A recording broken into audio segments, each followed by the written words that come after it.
मेरी ऑडियंस को मेरा प्यार भरा राम राम। अभी आप सबको पता होगा कि अभी 3-4 दिन पहले 10वीं और 12वीं के रिजल्ट डिक्लेयर हुए हैं और जिस चीज का डर था वही हुई है। एक बच्ची जिसकी किसी सब्जेक्ट में कंपार्टमेंट आई और उसने अपनी जमुना में कूदकर अपनी जीवन लीला को समाप्त कर लिया। और एक बच्चा, जो दूसरा बच्चा, बड़ी हैरानी की बात है कि उसके 75% मार्क्स है और उस बच्चे ने भी सुसाइड कमिट कर लिया। अगर छोटे से शहर में 2 बच्चों ने सुसाइड कमिट किया तो पूरे हिंदुस्तान में क्या हो रहा होगा, ये आप लोग अच्छी तरह सोच सकते हैं। इन चीजों को खत्म करने के लिए जो बच्चे इतने स्ट्रेसफुल माइंड से अपने जीवन को व्यतीत कर रहे हैं, उन्हीं चीजों को मद्देनजर रखते हुए मैंने ये वीडियो बनाए हैं। पहला जो वीडियो मैंने सबसे पहले बनाया था वो इसी स्ट्रेस को खत्म करने के लिए बनाया था, क्योंकि देखो माँ बाप और बच्चों के बीच में गैप बढ़ता जा रहा है। मोस्ट ऑफ द पेरेंट्स हैं वो मनी रेस में लगे हुए हैं। वो टीचर है, उन्होंने जो लेक्चरर हैं, टीचर हैं, उन्होंने बच्चों को माइंड रेस में लगा दिया है। और जिन बच्चों के 90-95% मार्क्स भी आ रहे हैं वो भी स्ट्रेसफुल माइंड से आ रहे हैं। और मैंने जो आपको इस अपने वीडियो में जो चीजें समझाई हैं, अगर आप उन चीजों को फॉलो करते हैं तो आपका उन चीजों को फॉलो करने के बाद आपका फोकस क्लियर हो जाएगा। जब फोकस क्लियर हो जाएगा तो आपके माइंड से स्ट्रेस खत्म हो जाएगी और आपका ध्यान बिल्कुल स्टडीज में लगेगा और बिल्कुल लाइट माइंड से लगेगा और आप अपने गोल को बड़ी जल्दी अचीव कर लेंगे। 90% नंबर भी आ सकते हैं, 95 भी आ सकते हैं। जब आपका फोकस क्लियर होगा तो देखो भगवान का साथ होगा आपके साथ, तो मतलब कोई ऐसी चीज नहीं है कि आप नाकामयाब जिंदगी में हो जाएं। तो अगर नंबर कम आ भी गए तो कौन सी गोली चल गई है? जो 95% वाला कौन सा डीसी बन जाएगा और 75% वाला कौन सा नीचे कलर की नौकरी मिल जाएगी उसको? देखो जिंदगी में नंबर ही मैटर नहीं करते। जिंदगी में आदमी की क्या नेचर है, उसका क्या बिहेवियर है, उसकी क्या पर्सनैलिटी है, इसका बहुत बड़ा रोल है। उसी रोल को इम्प्रूव करने के लिए मैंने अपने पहले वीडियो में आपको 5 चीजें, बहुत सिंपल चीजें बताई थी जो आपने अपनी जिंदगी में फॉलो करनी थी। उसमें आपने अपने टैलेंट को इम्प्रूव करना था और पावर ऑफ डिसिप्लिन को समझना था और कमिटमेंट पे रहना था और अपनी ईगो को खत्म करना था और फॉरगिवनेस की शक्ति अपने माइंड में लानी थी। जब वो चीजें करते, आप उसको अपनी रेटिंग 9 पे धीरे धीरे प्रैक्टिस करके अपने जिंदगी में उन चीजों को डालते तो आपका फोकस क्लियर हो जाता और आप जिंदगी में सफल हो जाते हैं।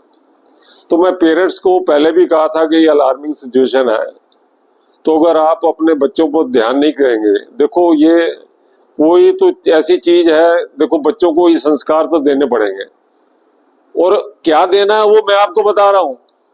सिर्फ ये 5 चीजें जो मैंने आपको बताई है, मैं आपको बता रहा हूं कि ये मेरा इन चीजों को बताने का कोई कमर्शियल एंगल नहीं है, कोई ऐसी चीज नहीं है कि मैं सिर्फ इस चीज को अपनी जो यंग जनरेशन है, यंग बच्चे हैं, वो इस तरह की चीजें ना करें।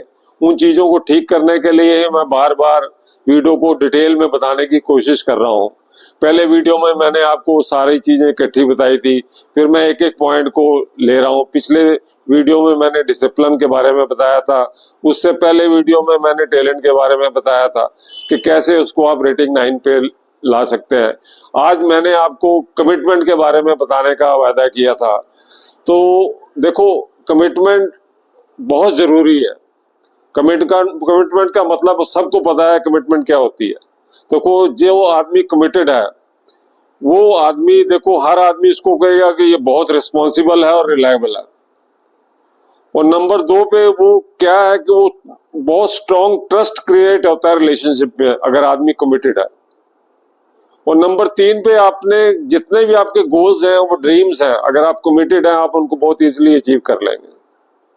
तो कमिटमेंट अगर आप किसी भी चीज की करते हैं तो आप उसको फुलफिल करने की कोशिश कीजिए। और उसको मैंने बताया था आपको, उसको आप एक गोल बना लें। गोल को जैसे आपको मैंने बताया था डिसिप्लिन में जैसे आपने 5 बजे उठना है, उसको बाइफरकेट कर लो। आप पहले 9 बजे वाले जो उठते हैं उसको 8:30 कर लो, फिर 15 दिन के लिए 8:30 कर लो, 7 कर लो। ऐसे भी पढ़ाई में भी, किसी भी कमिटमेंट में जो आपने करना है उसका एक टारगेट बना के उसको धीरे धीरे अचीव करने की कोशिश करो। अगर आपको कोई चीज नहीं समझ आती है, मैं आपको बताने के लिए तैयार हूं, पेरेंट्स को समझाने के लिए तैयार हूं, पर आपको सामने तो आना पड़ेगा। ऊपर से अपने आप चीज थोड़ी आपके मुंह में गिर जाएगी। मैं आपको बताने की कोशिश कर रहा हूं, अगर आप समझने की कोशिश नहीं करेंगे तो देखो प्रभु की इच्छा है, आगे मैं तो कुछ नहीं कर सकता। और मैं तो बताता रहूंगा, अगर आपको समझ आ जाए तो मेरे को बहुत खुशी होगी। कि नहीं समझ आएगी तो मैं फिर भी अपनी कोशिश में लगा रहूंगा, क्योंकि मैंने इसको एक मिशन की तरह लिया है। तो मैं अपने पेरेंट्स से भी रिक्वेस्ट करता हूं कि अपने बच्चों को, फ्यूचर को इतना लाइटली मत ले। उनको सिर्फ ये देखो, आपको तो पहले तो लोगों को पता नहीं होता समझाना क्या है, तो मैंने तो बहुत आपको आसान तरीके से बता दिया कि आप 5 चीजें बच्चों के अंदर डालने की कोशिश कर लें। ये तभी ढलेंगी जब आप अपने अंदर डालेंगे, तो ये जब ढल जाएंगी तो कभी जिंदगी में कोई प्रॉब्लम ही नहीं आएगी। तो इसी के साथ मैं इस वीडियो को खत्म करता हूं, और मेरा हार्दिक अभिनंदन है। और किसी भी को कोई भी प्रॉब्लम है, देखो आपको कहीं भी कुछ स्ट्रेस मैनेजमेंट के लिए आपको कोई चीज, कोई प्रॉब्लम आती है, स्ट्रेस आपसे मैनेज नहीं हो रही, तो आप मेरे से बात कर सकते हैं, और आपकी हर प्रॉब्लम का सलूशन मैं आपको दूंगा। और ये बिल्कुल फ्री ऑफ कॉस्ट है, इसमें कोई मेरा कमर्शियल एंगल नहीं, मैं पहले भी बता चुका हूँ।